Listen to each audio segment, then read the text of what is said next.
حضرت سعد بن سہل رضی اللہ تعالیٰ عنہ سے روایت ہے کہ ارشاد فرمایا رسول اللہ صلی اللہ تعالی علیہ وسلم نے، اگر دنیا اللہ تعالیٰ کے نظر میں مچھر کے پر کے برابر بھی وقت رکھتی تو وہ اس میں سے کافر کو ایک گھونٹ پانی بھی نہ پلاتا۔ اللہ تعالیٰ آپ صلی اللہ علیہ وسلم فرما رہے ہیں۔ یہاں ایک بات یاد آ رہی ہے، ایک آدمی حضرت کے پاس آئے اور آ کے عرض کیا کہ میرے بھائی پر 35 لاکھ نکلتے ہیں، جب حضرت کو صحت تھی، جب کی بات ہے، میرے پاس سارے ثبوت ہے، وہ دے نہیں رہا ہے، مجھے کورٹ کیس کرنا ہے۔ حضرت نے فرمایا بھائیوں میں کوئی کیس ہوتا ہے؟ کبھی خون الگ ہو سکتا ہے؟ قسمت میں لکھا ہوگا مل کر رہے گا، لیکن یہ لڑائی جھگڑا کیس ہمیں پسند نہیں، ہمارے بزرگوں نے منع فرمایا ہے۔ پھر فرمایا یہ حدیث پاک سنائی کہ اگر ساری دنیا مچھر کے پر کے برابر ہوتی، فرمایا بتاؤ بھائی ساری دنیا مچھر کے پر کے برابر، تیرے 35 لاکھ کیا ہوئے؟ ایک نقطہ ہوا، ایک نقطے کا کروڑواں حصہ بھی ہوا؟ کروڑواں حصہ ہو سکتا ہے نقطے کا؟ فرمایا ارے میاں مچھر کا پر مار بھائی کے پاس تو اللہ سے صلاۃ الحاجات پڑھ کر مچھر کا پر ہٹا یہاں سے، دل کو اللہ کے لیے فارغ کر دے۔ جھوٹی قسمیں کھانی پڑیں گی، جھوٹی FIR کٹوانی پڑے گی، جھوٹے گواہ لانے پڑیں گے، قرآن پاک پہ ہاتھ رکھ کر تو بولے گا تب جا کر کچھ معاملہ بنے گا۔ اس نے چھوڑ دیا۔ اب مجھے وقت یاد نہیں کتنے عرصے کے بعد وہ آئے کہ بھائی نے 35 لاکھ بھی واپس کیے، معافی بھی مانگی، 1 لاکھ ہدیہ بھی کیا۔ اس وقت کا 1 لاکھ کا ہدیہ بھی کتنے کا ہوگا بھائی؟ اب سنیے، چونکہ تشریح میں پیارے شیخ فرماتے ہیں کہ چونکہ دنیا اللہ تعالیٰ کے نزدیک حقیر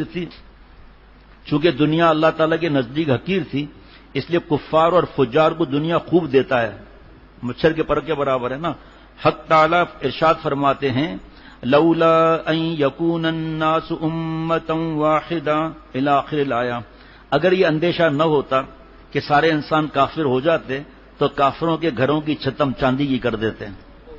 دنیا جب اس درجے بے وقت ہے پھر اس کے لیے اپنے مولا اور مالک حق تعالیٰ شانوں کو ناراض کرنا کس درجے نادانی ہوگی۔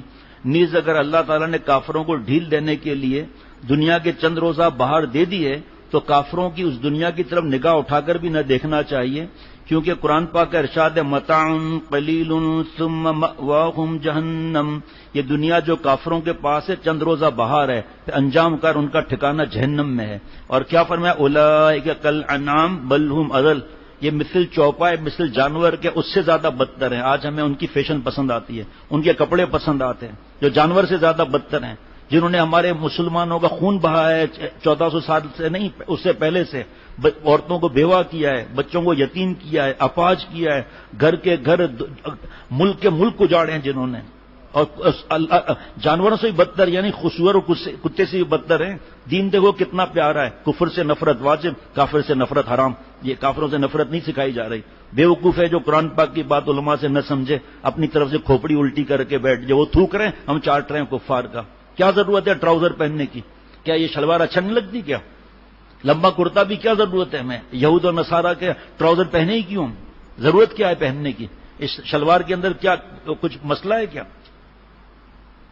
اگر ایسا ہی لمبے کرتے کی بار بار باتیں کرتے ہو تو لمبا کرتا اور بڑا کر لو اور چاک اس کے نیچے تک لے جاؤ، نیچے کچھ پہنو ہی نہیں۔ اور کوئی کہے گا ارے چھتر تو چھپا ہوئے ہیں، ناف سے لے کر گھٹنے تک چھتر چھپا ہوا ہے، کام کو تنگ کرتا پڑا ہی نہیں تم۔ اور دوسری جگہ ارشاد ہے یہ دنیا جو کافروں کے پاس ہے وہ نعمت نہیں بلکہ عذاب ہے۔ لِيُعَذِّبَهُمْ بِهَا فِي الْحَيَاةِ الدُّنْيَا، تاکہ عذاب دے اللہ تعالیٰ ان کو ان کی دنیا سے ان کی دنیاوی زندگی کی طرف۔ یہاں ایک واقعہ مختصر لکھا ہے، میں اس کو تھوڑا سا بتا کے اس کی وجہ سے روک رہا ہوں۔ اگر بادشاہ پھانسی کے ملزم کو 1 ماہ کی مہلت دے اور اس مہلت کے زمانے میں خوب اس کو سامان عیش دے دے تو کیا کوئی عقل مند اس کے عیش پر لالچ کر سکتا ہے؟ نہیں جی نہیں، نہیں جی نہیں۔ بڑوں کو مت دیکھو، مال کے بڑے، دین کے بڑے دیکھو، اپنے سے کم نعمت والوں کو دیکھو، دین میں اپنے سے اونچے والوں کو دیکھو۔ ساری زندگی اسی طرح کولو کی بیل کی طرح ختم ہو جائے گی۔ حضرت ہارون رشید رحمۃ اللہ علیہ، ان کا ایک بیٹا تھا، قرآن پاک، دعائیں، نماز، روزہ اللہ والا تھا۔ بادشاہ ہارون رشید اس وقت جذب نہیں ہوئے تھے، بیٹا اس کام میں لگو، یہ کام وہ کام، ان کو کچھ کام سمجھ میں ہی نہیں آتا تھا کہ بھئی دھندا کرنے کے لیے اور لوگ بہت ہیں، کچھ سمجھ میں نہیں آتا تھا. وزیر جو ہے بادشاہ کو غصہ دلاتے تھے تاکہ بادشاہ اس کو ہٹا دے.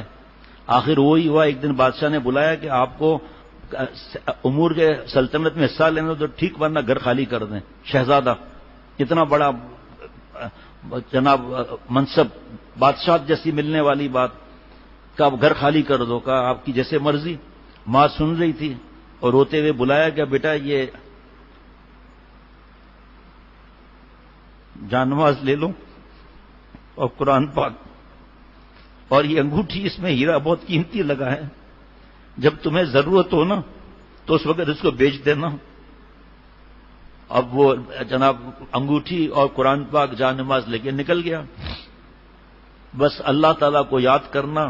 بھائی جس کے دل میں بادشاہوں کو بادشاہ کی بھیک دینے والا آ جائے تو سلطنت کیا چیز ہے بھائی؟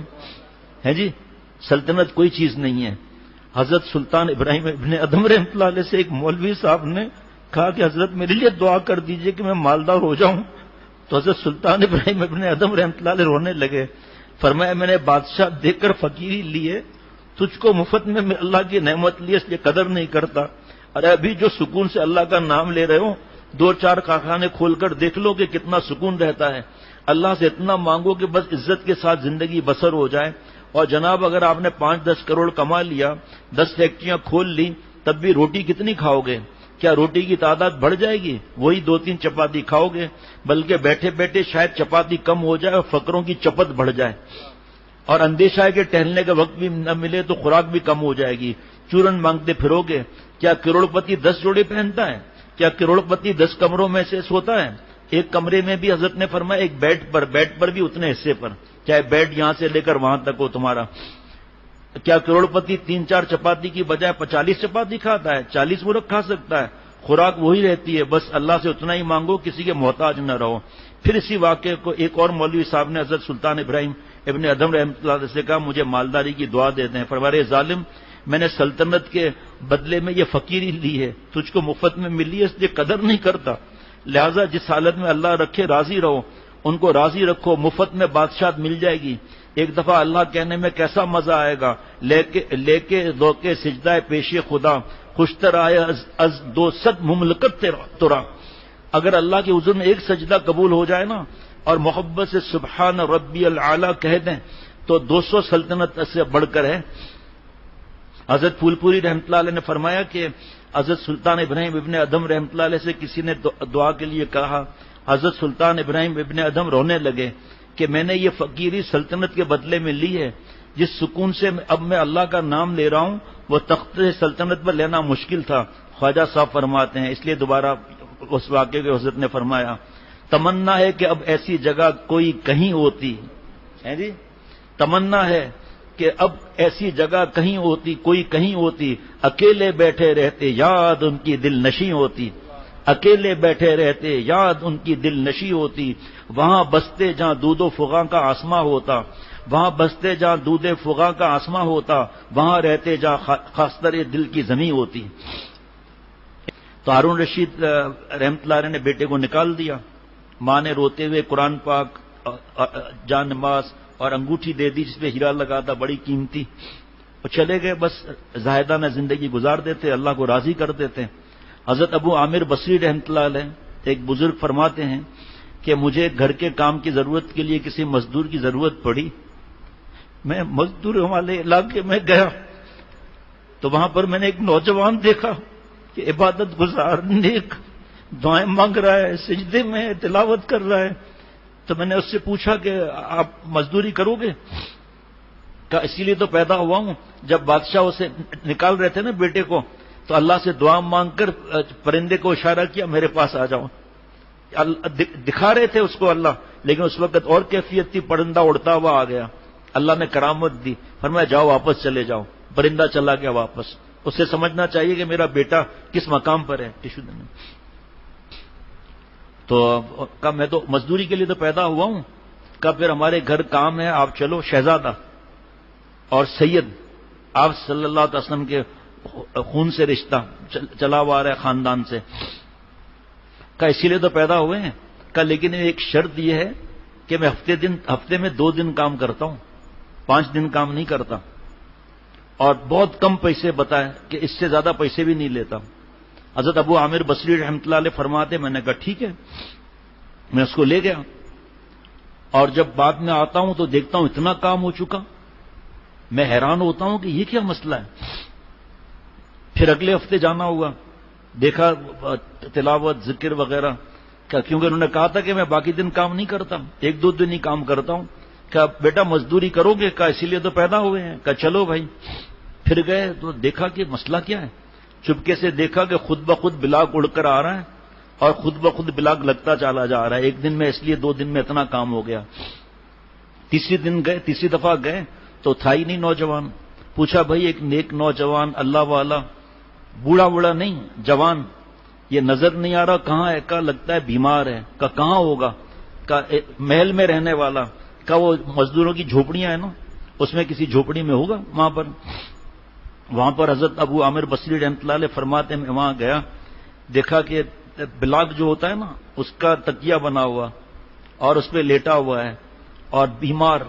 اور کہا آئیے میں آپ کا ہی انتظار کر رہا تھا, میرا آخری وقت آ گیا ہے جوان, میرے اللہ نے مجھے بلانے کے لیے اسباب پیدا کر دیے ہیں. آپ ہارون رشید کے پاس جانا, یہ انگوٹھی بیچی نہیں, یہ انگوٹھی, یہ قرآن پاک, یہ جان نماز ان کو دے دینا کہ ایک نوجوان نے آپ کے لیے واپس بھیجا ہے یہ ہدیہ, اور میں 2 اشعار کہہ رہا ہوں وہ ان کو ہدیہ کر دینا, میری طرف سے سنا دینا. وہ اشعار پیارے شیخ نے اپنے کتاب اس میں دنیا کی حقیقت میں رسول اللہ صلی اللہ علیہ وسلم کی نظر میں دنیا کی حقیقت میں لکھا ہے. اس میں یا صاحبی لا تقترر بتنعمی فالعمر ينفد والنعیم یزول فاذا حملت الى القبور جنازة فاعلم بانك بعدها معمول. یا صاحبی لا تقترر بتنعمی فالعمر ينفد والنعیم یزول.